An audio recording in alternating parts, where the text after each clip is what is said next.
My name's Sarah, Sarah Hicks. I'm an artist based in Longridge in Lancashire, and I have been today working with all these gorgeous Indigo kids. We've been making shadow puppets, haven't we?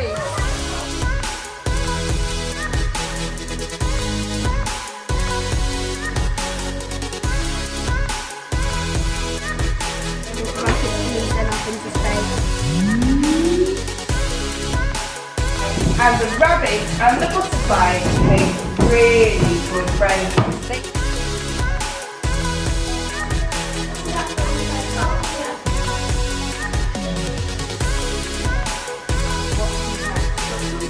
So, the dragon flew over the castle. The kids are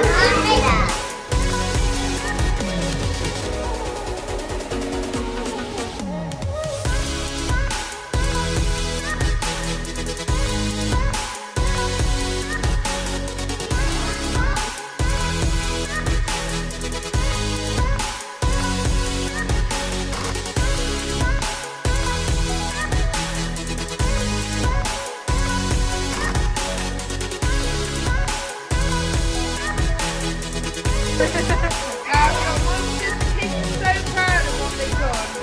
We've had a really good day. There's some amazing imagination going on. So thank you, Indigo Arts and Crafts, for letting me come and play with you. Thank you for coming. It's been an absolute pleasure.